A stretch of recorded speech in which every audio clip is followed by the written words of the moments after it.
When people imagine aliens visiting from outer space, they're either invading, studying us like lab rats, or occasionally bringing gadgets or world peace. But there are those who not only believe in aliens, but that they've arrived, and that they've brought their appetites with them. They call this alien predator the chupacabra, and it's been littering the Americas with evidence of its insatiable appetite. Rabbits, chickens, and especially goats, all found dead, with bizarre puncture wounds on their necks, their bodies drained of blood. Could there be a vampire visiting from outer space who simply thinks of life on Earth as food? Look out, humans, there's a new alien on the block.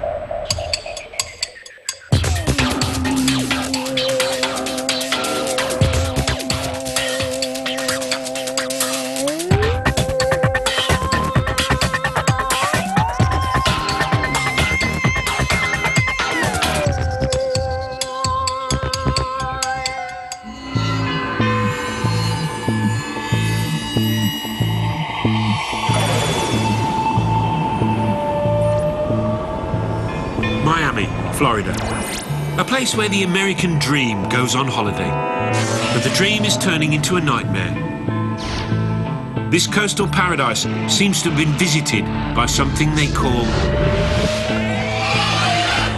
chupacabras. Chupacabra. Chupacabra. Chupacabras. Chupacabras. The chupacabra. Chupacabra. Chupacabra. Yes, the chupacabra. Literally translated, it's Spanish for goat sucker. It was originally a humorous name, which could have easily been chupaconejos, the sucker of rabbits. It could have been chupavejas, the sucker of sheep. But chupacabras had that mythic ring. Animals were being mutilated all over Latin America, each one killed in an eerily similar and seemingly otherworldly way. Puncture wounds in the neck. And it's claimed that the corpses were completely drained of blood. There are many explanations, from alien to escaped genetic experiment. But is it myth or menace? And if it's real, how long before it moves from the farm animals to the farmers? The chupacabra made its American debut in Miami, Florida, June of 1996. Something killed a couple of chickens, a rooster and 2 goats. But then, the chupacabra got sloppy. It left physical evidence behind.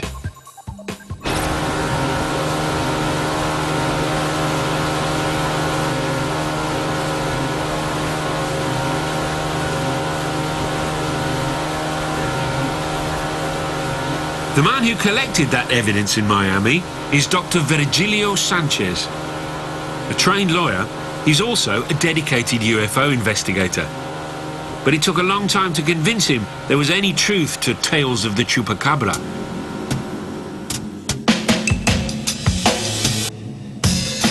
At the beginning, I didn't pay too much attention of this called chupacabras. I hear that in the news, I hear that I saw in the newspaper, but I didn't pay too much attention because I believe it was part of the superstition, was part of fairy tales, someone who make a story. His opinion changed when he got a call from a friend investigating another chupacabra attack. Sanchez was asked to make casts of tracks found in the dirt. Although skeptical, Dr. Sanchez couldn't say no and went out to investigate. When he arrived at the scene, he found 27 chickens and 2 goats. And they all had puncture wounds in their necks.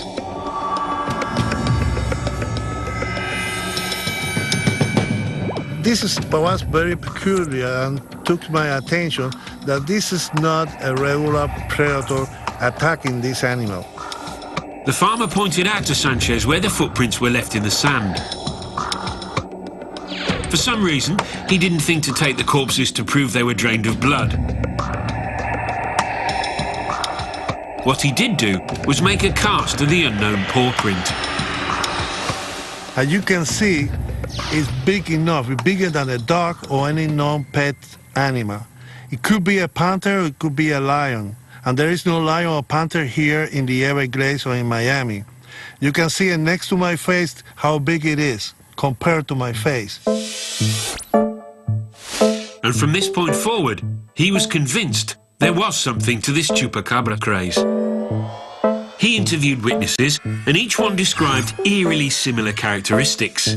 I haven't seen the chupacabra in person, but according with witness, the description that they give it to me, I'm going to try to draw what it looks like.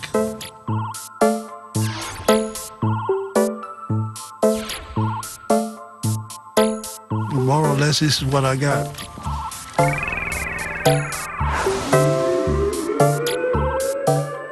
A drawing in magic marker isn't exactly conclusive evidence, and Sanchez has never seen the chupacabra with his own eyes, but many believe they have. Norca and Madeleine both claim to have had a face-to-face encounter, and as far as they're concerned, there's no way this critter comes from planet Earth. I believe the chupacabra is from outer space.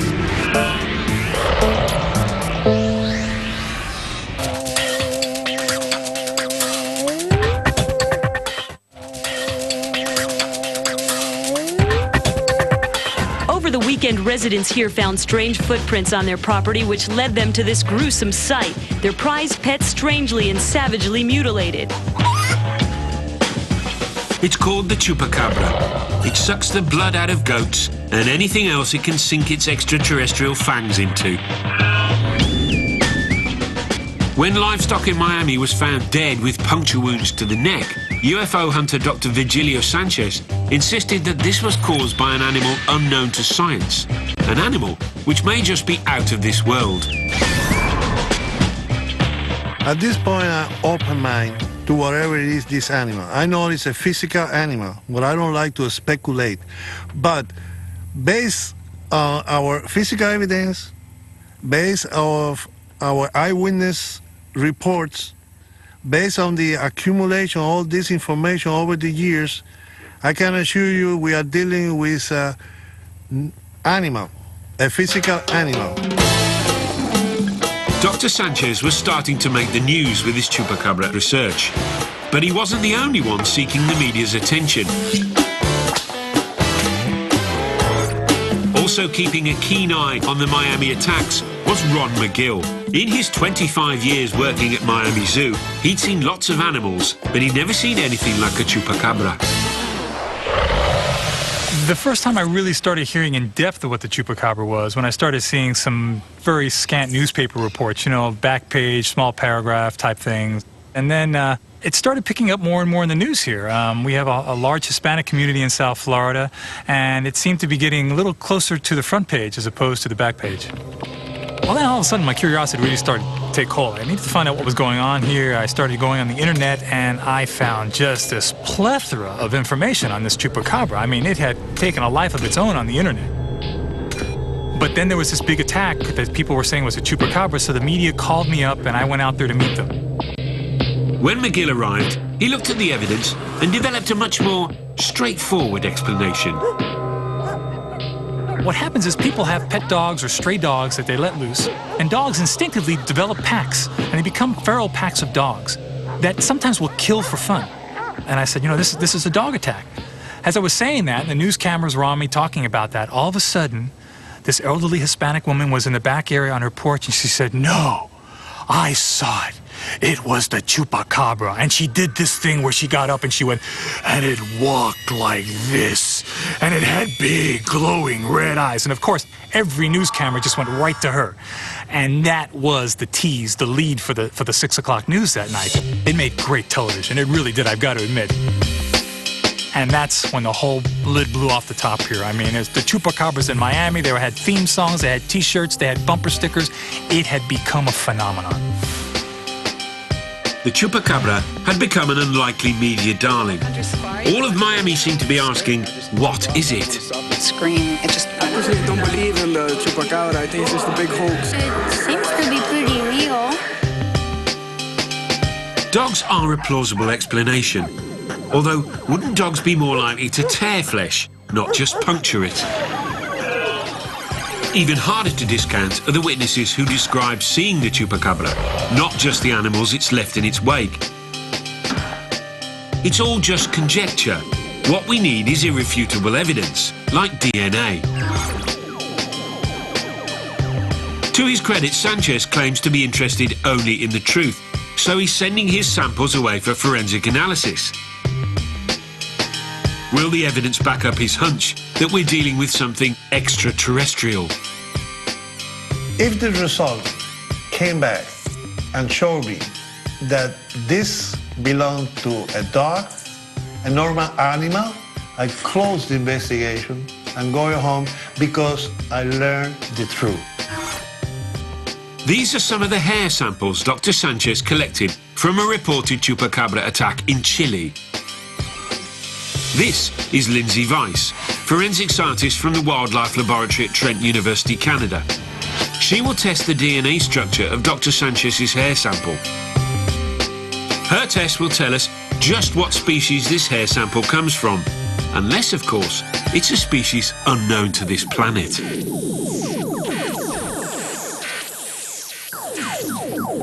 But how did the story get so big in the first place? To understand that, we need to go back to where it all began, the island of Puerto Rico.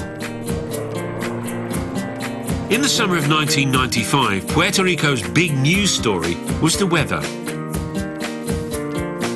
It was abnormally dry for hurricane season, and people all over the island were looking to the skies in the hope of spotting rain.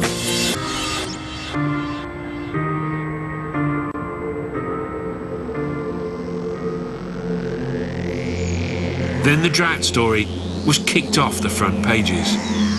Puerto Ricans stopped looking at the sky and started peering nervously into the jungle.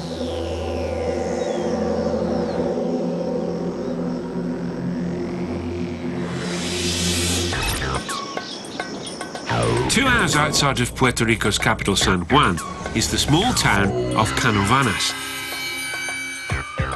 Ismael Arguello is the local sheriff. His relatively slow summer was interrupted by some disturbing calls. We are very worried because there have not only been goats killed, but also dogs and chickens. There have also been large animals like cows and horses killed. It concerns us greatly what is happening in Canovanas. And that is why we have become so involved, because everyone in the town is so afraid. There have been around 300 killings here in our town. Large numbers of reports from all over town were coming in about livestock mysteriously dying in the night. Something with Dracula-like tendencies was on the loose. And it wasn't long before someone actually saw the creature.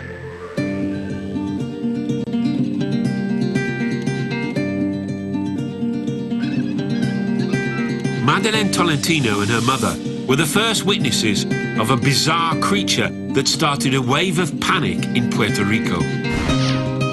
In the beginning, I was scared because I'm screaming like, ah! Ah! And my mom was with me, and she too saw the chupacabra. Yeah, he looked like, you know, the other planet. Yeah, something for, you know, like E.T. His eyes, like, and his mouth, only a line. When he crossed the street, you know, like this, like a kangaroo, but I think he's intelligent. Madeleine described a creature with big red alien eyes, scales on its back, a powerful smell, legs like a kangaroo, and the ability to leap 8 feet into the air. I'm waiting for him. You know, if I saw him again, I want to touch him, maybe he can talk to me, you know? I'm waiting for him. I'm waiting for him.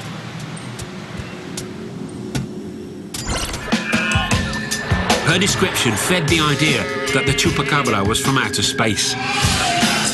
After Madeleine, many more people around town started seeing the chupacabra. Like Norca, an English teacher at the local university. I believe the chupacabra is from outer space. He was left here, and he didn't have the good luck like E.T. to have a bright little finger for people to get him back. I'm gonna try to draw what he really looks like. He is about 4 or 5 feet tall, with a brownish or black skin. He has a face like a monkey. His legs are like a kangaroo, and he has this all this reddish thing in his face because of the glow of his beautiful eyes. It's not a myth. It's not a fantasy, and he's real. He's really real. I saw him, I talked to him, and I'm very happy to have seen him. I'm very, very happy to have seen him. So, what exactly did they talk about? All of a sudden, I says, no, you're not alone. And I kept on speaking, and I received a message in my mind. And I said, I won't do anything to you. I won't harm you. I just want to speak with you. Are you the chupacabra? And I received like a yes. And I said, wow. Norca describes the creature as almost warm and cuddly, certainly friendly enough to chat with. But to everyone else, it was still a blood-sucking monster. The body count of dead animals continued to rise. Naturally, the mysterious animal deaths were linked to the alien creature. But if it is an alien, what is it doing in Puerto Rico killing all the livestock? And the descriptions of this alien are unlike any other extraterrestrial. But what is an alien meant to look like anyway? We all have a picture in our heads. Reptilian, doughy-headed, big-eyed humanoid, giant, gooey, ferocious insect. Who's to say we're not being visited by all of them? The chupacabra could just be the latest to arrive. And have you ever wondered what aliens eat for supper? If they can breathe our air and handle our gravity, there's no reason why they wouldn't eat the sort of things we do, like goats, chickens, and the occasional rabbit. So the big question is, what are they doing in Puerto Rico? The key to working that out could be this giant in the jungle. The Arecibo radio telescope, the largest single-dish radio antenna in the world, and located right in the heart of Puerto Rico. Seth Shostak is from SETI, a group of alien hunters with PhDs who search for extraterrestrial life scientifically. The Arecibo is a critical tool in their attempt to make contact with alien life forms. When we were observing in Puerto Rico, occasionally you talk to some of the locals, and 10, 20 years ago, they kind of regarded that telescope with a certain amount of suspicion. They thought its intentions were military. They were also worried that it was perhaps eavesdropping on their private lives. We were using it for SETI research. So why is this radio telescope in Puerto Rico to begin with? When that thing was built, it was designed to study the planets. And if you want to see the planets with a telescope that's pretty much constrained to look straight up, then you have to be close to the equator. So, of course, the people who were building this instrument wanted to move it as close to the equator as they could, and yet, of course, they wanted someplace that was politically stable, and Puerto Rico just fit the bill. Seems logical. And Seth has a very logical explanation for why the chupacabra couldn't be mutilating the animals of Puerto Rico. Occasionally, the observatory would get a call from somebody who was complaining about chupacabras and wanted to know about chupacabras, which are these goat-eating aliens. Now, to begin with, the idea that aliens would eat goats, it's kind of odd, isn't it? I mean, they probably wouldn't find goats very tasty. The idea that you would come hundreds of light years to eat the goats, that strikes me as unusual. But what if they weren't attracted by our goats? It's long been known around the world that Puerto Rico is a UFO hotspot. If this telescope is sending radio waves into space to search for signs of extraterrestrial life, couldn't those same aliens be tracking those waves back to their source? Is this the reason why Puerto Rico has such a large number of UFO sightings? Could this be the chupacabra's first port of call on planet Earth? Or is there another explanation? There are a lot more sightings around airports, and particularly military airports, right, where they have air bases and so forth. Now, there are two ways of looking at that. One is to say, yes, the aliens are doing this, they're visiting us, and they're interested in our military. The other explanation is that there are a lot of strange aircraft around such air bases, and that's what's being seen. Maybe it is just a bunch of US planes that are responsible for all the UFO sightings in Puerto Rico. Although that wouldn't account for the witnesses who claim to have actually seen the chupacabra, or the puncture wounds on the dead farm animals. In fact, the whole connection between the chupacabra and aliens is still a little fuzzy, to say the least. In Bradford, Pennsylvania, lives a man who might be able to sort it all out. Scott Carolus is the author of the preeminent book on the chupacabra, and understands this phenomenon perhaps better than anyone. I happened to be living in Mexico during the 1970s when UFO manifestations began taking place in Orocovis, one of the municipalities of central Puerto Rico. But what does this have to do with the chupacabra? Well, the UFO activity in Puerto Rico occurred in the very same places the chupacabra's reports came from. These sightings of creatures began to move on from the center of Puerto Rico to the municipality of Canóvanas near the city of San Juan. Not only did people report El Chupacabra looking something like an alien, but it was also the timing of its appearance that helped place it as an otherworldly creature. There was a great urge to associate it to UFOs, simply because in some cases there were reports that the creature had been seen leaving either landed UFOs or having been dropped from craft.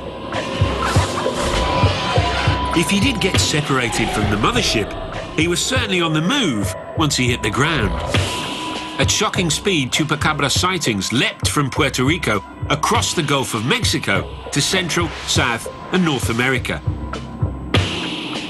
The chupacabra had now become a Latin American phenomenon.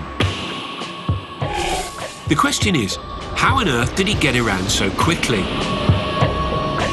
Well, there is another explanation about how the chupacabra travels.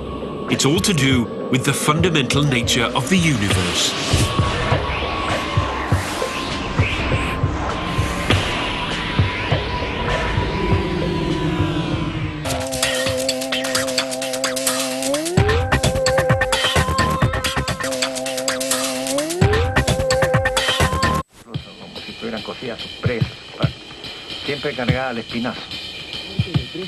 By 1996, the chupacabra had achieved superstar status. Like a Latin version of Bigfoot or the Loch Ness Monster, the chupacabra became fodder for tabloids. The more sensational the attack, the less seriously it was taken. And slowly, the reports stopped coming in. But animals are still being killed in ways that are difficult to explain. And one explanation for what this vampire-like creature may be originates in a galaxy far, far away. What is this thing? Is it a myth? An alien? Or something else? As president of Mexico's Cosmos Club, Marco Reynoso is the perfect person to find out. He has heard, through the grapevine, of an attack 2 hours outside of Monterrey, Mexico. One lonely goat has been rumoured to have been killed in a most unusual way, and he is trying to find the farmer who will tell him the tale. Marco has the sneaking suspicion that the goat was killed by the chupacabra, and he's going to investigate. We go right now to Linares town to try found something about the chupacabra's attack. Marco first became interested in the paranormal back in 1986, when he saw something very unusual in his dad's kitchen. I had a close encounter of the third kind face-to-face in my parents' house. We saw things that looked like a gargoyle. It's not something you see every day, after all. No surprise, then, that Marco became a dogged paranormal researcher. He has been tracking the path of the chupacabra since attacks first started in Mexico in 1996. Over the past decade, he has developed a unique theory about what the chupacabra might be. I think that the chupacabra is a mutation of a very large insect. My main reason for saying this is based on the way it attacks, which is like the way a spider kills its prey. They inject a kind of anesthetic to make the victim fall asleep. Then they release an acid to dissolve the organs so they can suck them out along with the blood. This animal eats like a mosquito. It doesn't have a proper digestive system.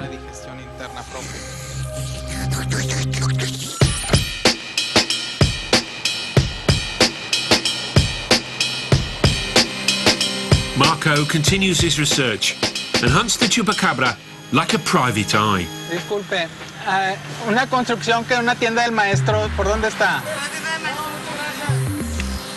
Ah, okay, gracias. He's managed to find the farmer who reported the chupacabra attack. But he's a little bit late. The attack was over a year ago.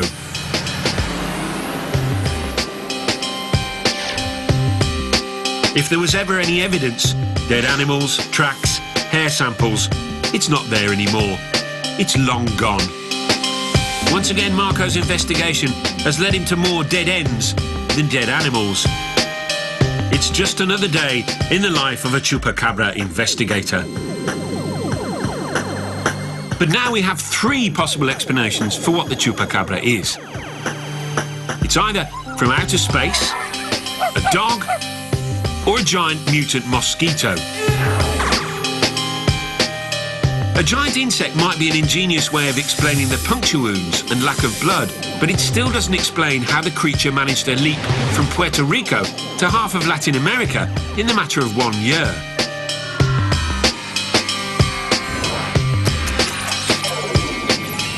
Scott Corrales has an interesting theory that might just help to clear that up. When discussing theories for the origin of aliens, we've always taken into consideration the extraterrestrial hypothesis. But I believe stronger weight ought to be given to the interdimensional possibility. We can, in fact, speak in terms of these other dimensions or higher levels of existence by thinking of them as an apartment building. The theory hinges on the idea that there are any number of universes or dimensions existing in parallel. In his theory, humans are merely tenants of an apartment building and occupy 1 floor. Let's say it's the 2nd floor. This is our reality. And on all the other floors live very different tenants. Perhaps the Bigfoots are on the 3rd floor. And above them are the chupacabras. We all live in the same apartment building, just on different floors. Now, we can possibly come into contact with these other tenants of our interdimensional apartment building whenever we meet them in common areas. These common areas act as portals between dimensions in places like the lobby, the stairwell, or the elevator. Places that all of the apartment building's tenants would use. Notice that all of human legends seem to speak of places that are accursed, haunted. It varies from culture to culture, from country to country, but the fact that there are places where one can actually make contact with these denizens of other realities is a fact. Although probably not a fact that would stand up in court.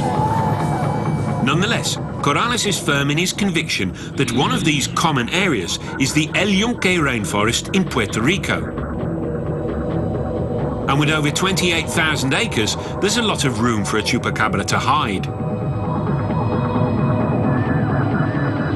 Corrales believes that the forest acts like a portal, and that the chupacabra isn't the only thing that comes through it. As far as we're concerned, we know that UFOs have regularly manifested themselves at El Yunque. We know that human disappearances, ranging from your individual backpackers, casual people just stepping off a mountain path and never being seen again, date back to the 1960s, perhaps even the 1950s. Maybe the El Yunque rainforest is an interdimensional portal. Or maybe the tourists just couldn't map read. Either way, El Yunque has long been known by the locals as an eerie, strange place.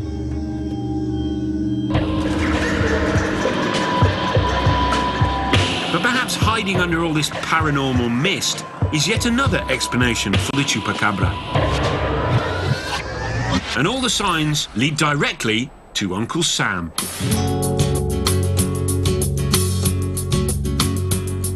In 1995, the chupacabra and its UFO connections put Puerto Rico on the extraterrestrial map.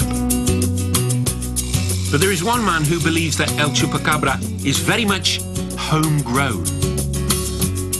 Orlando Pla is a long-time UFO and paranormal researcher living in Puerto Rico. In his mind, all things strange and bizarre on this island point to the US military. When I go out to investigate the chupacabra phenomenon, I first point my finger downward, and I first look for military and secret operations before pointing my finger up and saying this comes from outer space. To really get where Orlando's coming from, you need a crash course in Puerto Rican history. In the Spanish-American War of 1898, Puerto Rico was annexed by the US. But then in 1952, it got some independence. Just not enough to stop the Pentagon from making it a home away from home. At its peak, the US military had no less than 25 installations across the island. There is a very, very close relation between the military and Puerto Rico. Even when you go to El Yunque, you cannot enjoy the full capacity of all that El Yunque has to offer, because 75% of El Yunque is controlled by the military. Orlando believes that many of the bizarre phenomena that occur on this island can be explained by this massive military presence, and that Puerto Rico is being used as a big petri dish for American experiments. By law, the CIA cannot conduct operations inside the United States, but Puerto Rico is still considered an international territory. And as far as Orlando is concerned, the CIA were up to some pretty sinister things. They can do whatever they want in the island.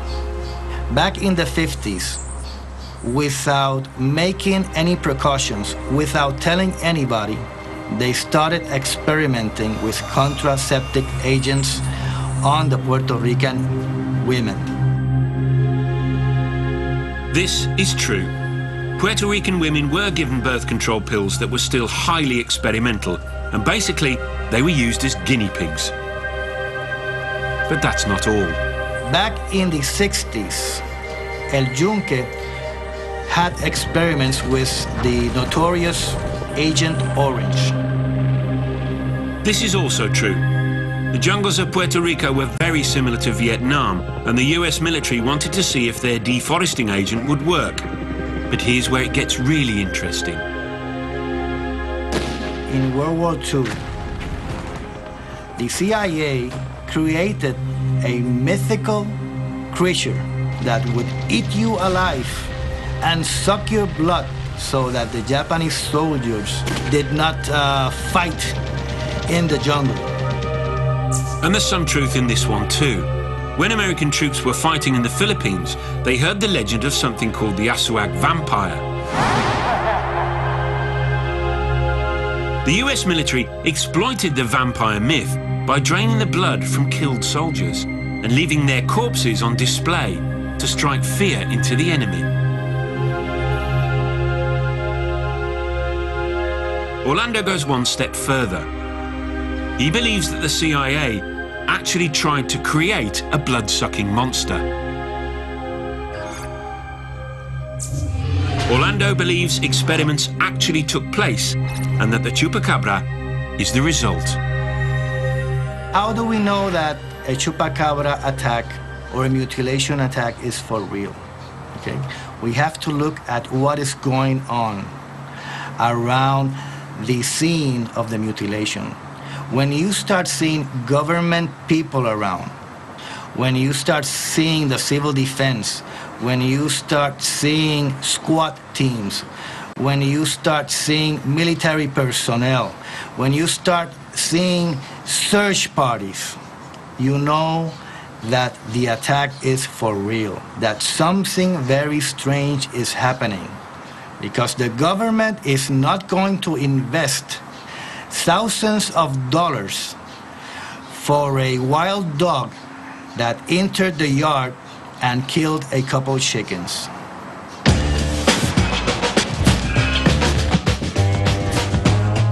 The idea that the chupacabra is a CIA experiment that got out of control does seem a little improbable. The problem is that he's not the only one saying it. Even the sheriff of Canovanas believes that the CIA is up to something on the island. Pero me incliné más a que era un experimento. Chupacabra es un experimento. I am more inclined to believe that it is an experiment. The chupacabra is an experiment on some animal that got out of control.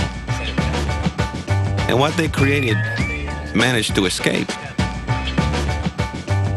On many occasions, we have stayed on the lookout in the mountains, trying to find the chupacabra. And some people from the federal government would show up with dogs.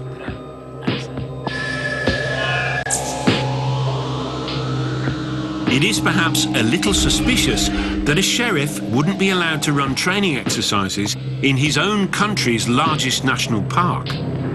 So now we have 5 possible explanations for the chupacabra.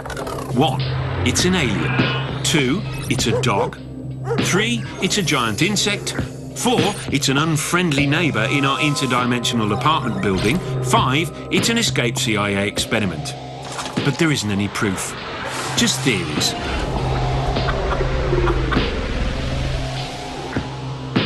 In the year 2000, there was a new wave of reported chupacabra attacks, this time in Chile. Virgilio Sanchez, our UFO hunter from Miami, flew to Chile to collect evidence and compare it to what he'd found in Florida. Many people think that I'm crazy or I'm a cuckoo, but I'm not working for the people. I'm not a movie star. I'm a UFO investigator and a chupacabra investigator. I want to know the truth for my own believing. If you want to believe, believe. If you don't want to believe, it's all right with me too. We need some scientific scrutiny, but to do that, we need some physical evidence.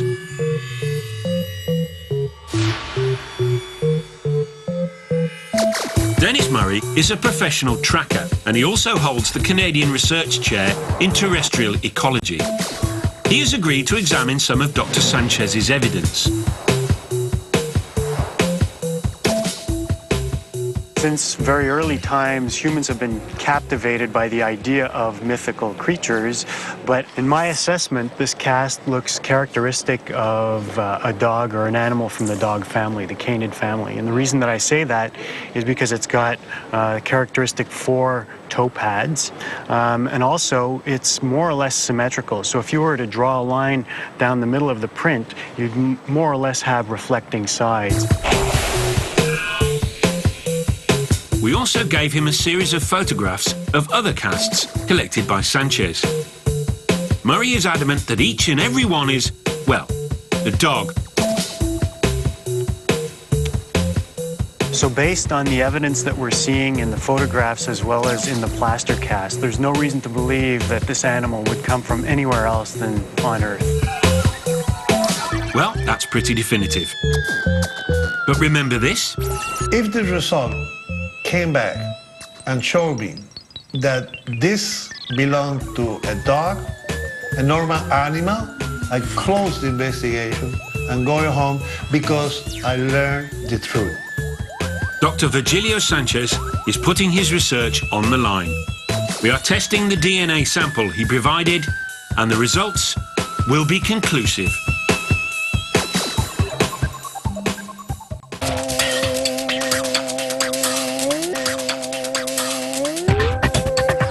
Chickens and 2 goats, all killed in a bizarre fashion, each discovered with incisions and bite marks. In Miami, Florida, the chupacabra is infamous. The city's large Hispanic community has followed the chupacabra's killing spree from Puerto Rico to Chile to Mexico. And now it's in their own backyards.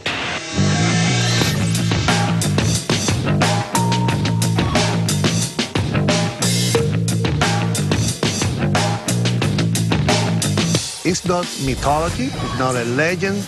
We are dealing with a physical animal. Some thought it had a more sinister origin.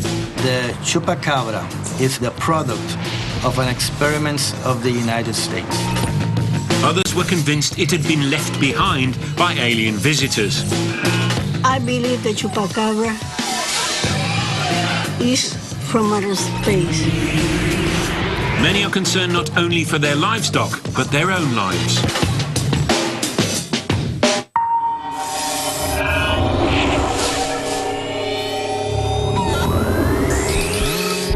Dr. Sanchez has been collecting evidence of the chupacabra for the past 20 years, including hair samples. This one is from a reported chupacabra attack in Chile. He'd agreed to send this sample to the Wildlife Laboratory at Trent University in Canada, where Lindsay Weiss will prepare it for DNA testing. I just received a piece of hair with a substantial skin tag on it, which means that I'd probably be able to get some usable DNA out of the sample. And then I'm going to use that DNA to identify the species.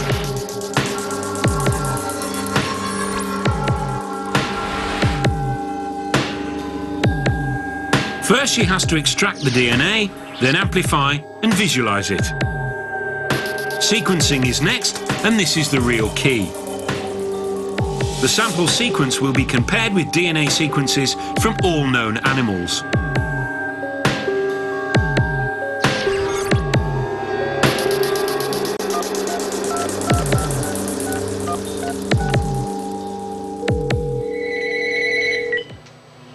Hello? Hi, Dr. Sanchez? Yes? Hi, Dr. Sanchez. It's Lindsay calling from the Wildlife Forensic Laboratory. How are you? Fine, thank you. Good. I have your results from the sample that you submitted. Good. Well, the results are the hair turned out to be from a domestic dog. Uh-huh. Okay. Is that what you were expecting? Yeah. Okay. Bye-bye. Bye-bye.